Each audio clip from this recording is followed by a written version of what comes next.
Welcome to a lesson on how to determine the area under a curve when the curve is given by parametric equations. To begin, we know if a curve is given by the function f of x, and f of x is non-negative on the closed interval from a to b, then the area bounded by f of x and the x-axis is given by this definite integral, where the area equals the integral from a to b of f of x integrated with respect to x. So now let's assume the same curve is given by the parametric equations x equals x of t and y equals y of t. Well, beginning with the integral that we know is equal to the area, we know f of x is equal to y, so these two integrals are the same, and then from here we can perform a change of variables using the parametric equation, where y is equal to y of t, and differential x or dx is equal to dx dt times dt, or if we want, x prime of t times dt. And now because we're integrating with respect to t, the limit of integration will be from t sub 1 to t sub 2, where x of t sub 1 would be equal to a, and x of t sub 2 is equal to b. Before we look at two examples though, we do have a couple general considerations. First, just like f of x must be non-negative over the closed interval from a to b, y of t must also be non-negative over the interval. And then secondly, when we integrate with respect to t, we must trace out the curve from left to right, just like we integrate from left to right, integrating with respect to x. So looking at these two graphs here, if we integrated from t sub 1 to t sub 2, because the curve is traced out from left to right, the integral would be equal to the area under the curve and above the x-axis.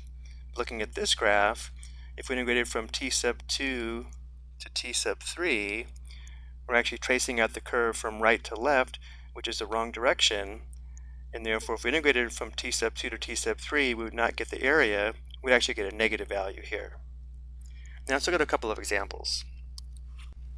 We're asked to determine the area of the region below the parametric curve given by the following set of parametric equations over the interval where t is greater than or equal to 0 and less or equal to 3. So the curve is already graphed here. Let's begin by determining the point on the curve where t equals 0 as well as where t equals 3.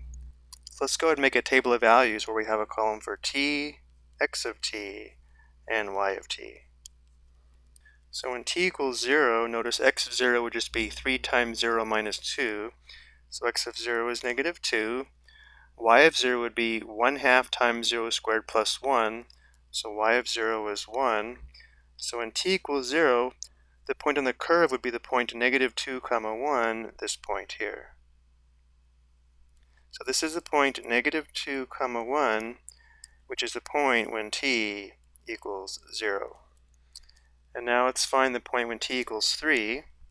When t equals 3, x of 3 is 3 times 3 minus 2, so x of 3 is 7. And then y of 3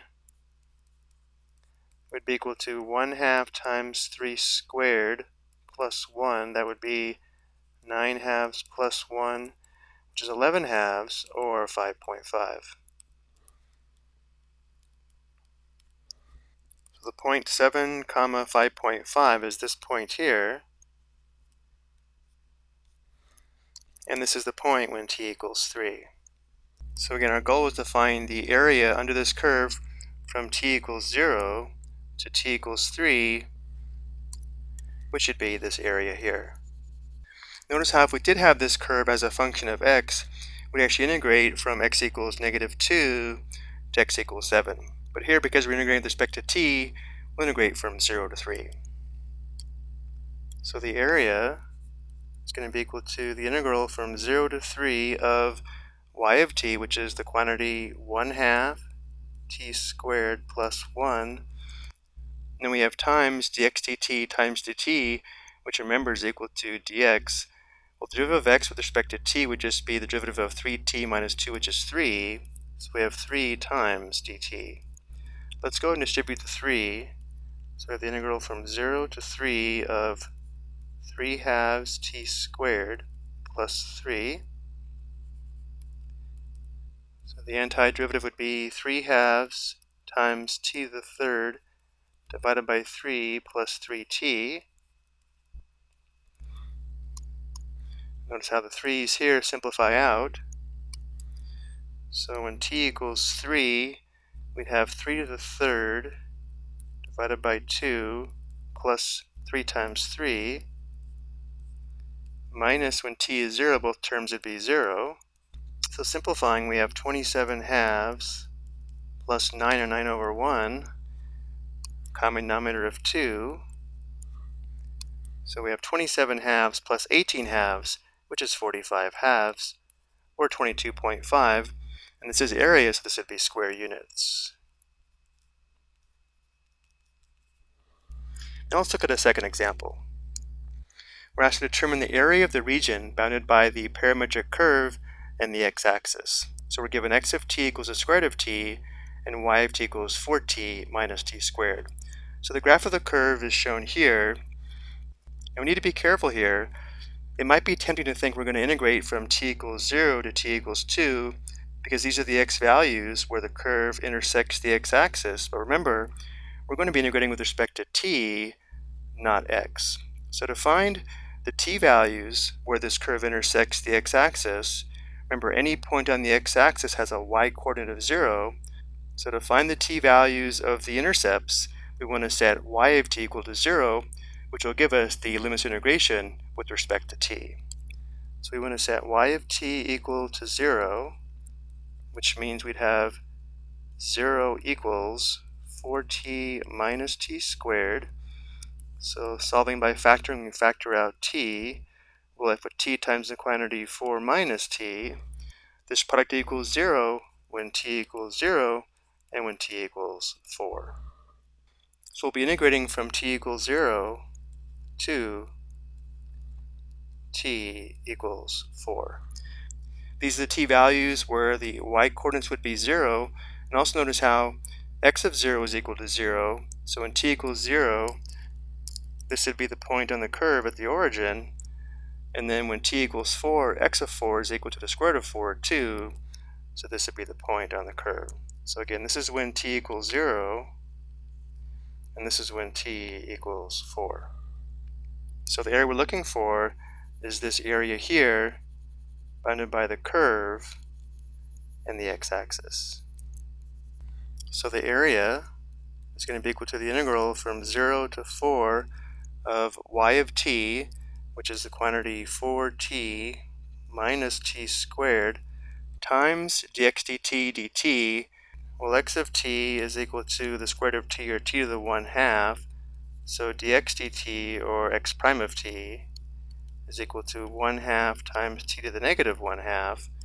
So here we're going to multiply by 1/2 t to the negative 1/2, and then we have dt. Let's go ahead and find this product. So we'd have the integral from 0 to 4 of 4 times 1/2 is 2, and then we have t to the first times t to the negative 1/2, that's t to the 1/2. And then we'd have minus 1/2 t to the second times t to the negative 1/2 is t to the 3/2. Let's go ahead and find the antiderivative. So we'd have 2 times t to the 3/2 divided by 3/2, or 2/3 t to the 3/2. And then minus 1/2 times t to the 5/2 divided by 5/2, or minus 1/2 times 2/5 t to the 5/2. Let's go ahead and simplify. Here we have 4/3 t to the 3/2. This would be minus 1/5 t to the 5/2. So performing substitution, when t equals 4, we have 4/3 times 4 to the 3/2 minus 1/5 times 4 to the 5/2. And then when t is 0, both terms are 0.